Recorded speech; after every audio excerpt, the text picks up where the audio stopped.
Hello everybody, I hope you're all well. Welcome to a few new members that have joined this week. This video is going to be a little bit of a repeat of the cushion making video in that it's about printing on fabric. But what I'm going to make this time is a large bit of fabric to make bags with.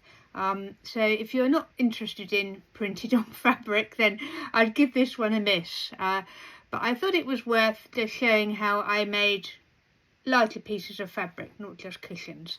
And you need the same things that you needed for the cushions. You need a piece of freezer paper, A4 freezer paper, which I have here, with the shiny side on one side and the matte side on the other. I use Craft Jones freezer paper because it works with my printer. You need an inkjet printer, and you need a really good quality piece of white cotton, slightly bigger than A4.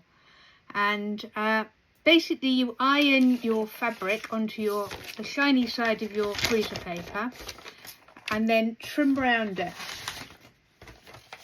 so that you have your freezer paper on one side and your fabric on the other, and then trim off any threads.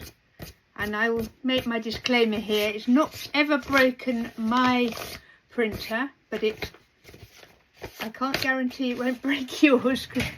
Sorry, I just had to reach over and get a pair of scissors to cut off some threads. Here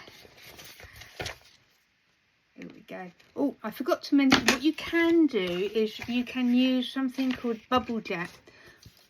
There it goes. Which is meant to, it is called Bubble Jet Set 2000, which is meant to set the ink on the fabric.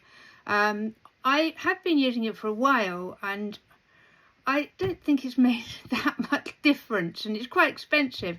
So basically, to set the fabric now, what I'm doing is just ironing my fabric on a hot iron, with a hot iron, and seeing how it goes. It seems to be working well so far, so I'm going to stick with that. So what I'm going to do now is turn off and turn you around so you can see my computer. So, and you'll see how I actually make a piece of fabric. Okay, so I'm using Word because, as I think I've mentioned before, I've got it and I know how to use it. But any word processing or desktop publishing program should be able to do this. You just want something where you can manipulate images, cutting and pasting, and improving picture quality if you need to. This image I would have bought from Etsy, and it would be what's called digital paper. And if you put in digital paper, you'll get hundreds and hundreds of designs, and it can be a bit ruinous because it's very tempting. A lot of them are between £1 and £2 for sometimes up to 40 images. Yeah, just be warned. You might end up with a lot of digital downloads if you go down that route. And I've imported this image, and you just need to check that it's the right size for your scale. I've already sized this one up, but you can just kind of print it out and have a look and decide whether you want it bigger or smaller, or use something from a doll's house as a kind of a guide. I keep my computer on 100% view, so what's on the screen is the size that I'm going to get. And I've got this bag that's half made here.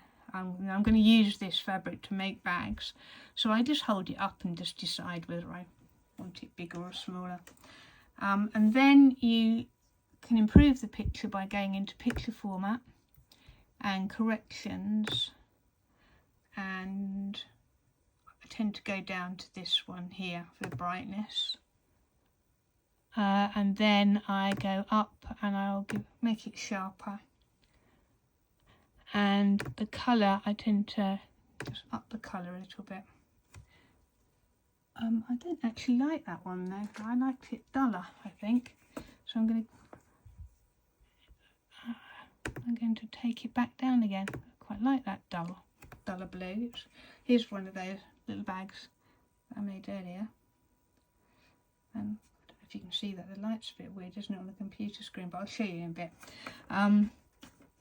So I'm going to leave it like that. But yeah, you just kind of play around and decide what you like. And then you just Control C and Control V, and you'll get another one. What I should say is this is called a seamless design, so the two images will match up.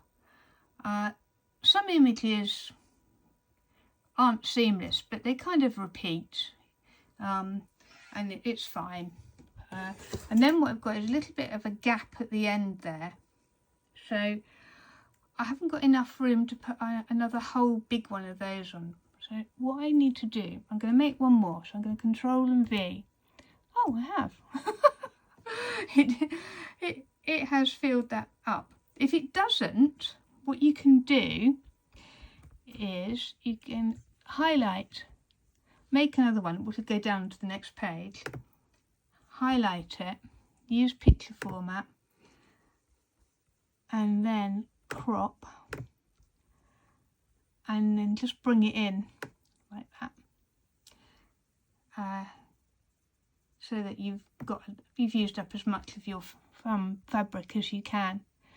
But I don't need to do that because I think what happened is I made it slightly smaller than I had it before when I did a dummy run, and it fits better now. Right, so then I just keep going, Control V, and I'm getting a little white line, but because I'm using this to make bags, I'm not bothered with that. Some images you get that and some you don't. If you're using some posh desktop publishing, you can probably do layer images and you won't get that, but I kind of work around it. Some images, like I say, you wouldn't get that, like this one. I don't think if I did that, let's have a look, let's Control C, you do get a little bit, but it's not so noticeable. It's a little bit, there is one I did that didn't have a, there it is. See that one, you can't really see that line at all because there's a lot of white in the design, I suppose, but just play around and see what you get. As I say, if you've got a posh program, then you'll probably be able to get rid of those lines, and then it's a matter of printing it out, making sure you've got your paper in your printer to the right orientation. Excuse me, the dog's down there scratching, that's what that noise is. So my printer prints out, kind of goes like that. So I have to make sure the fabric's on the bottom, and then make sure, that's page one, I only want page one, that your print is on the best that you can get it. So there we go. I'm just hoping is that going to print something out? It's saying,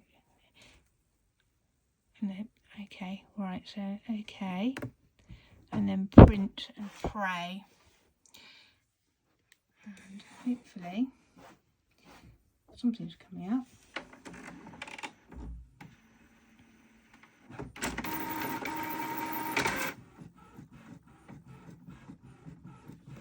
This bit is slightly dull, but I find it quite exciting every time I do it, and I've been doing it for years now. Every time I feel like I've created some fabric.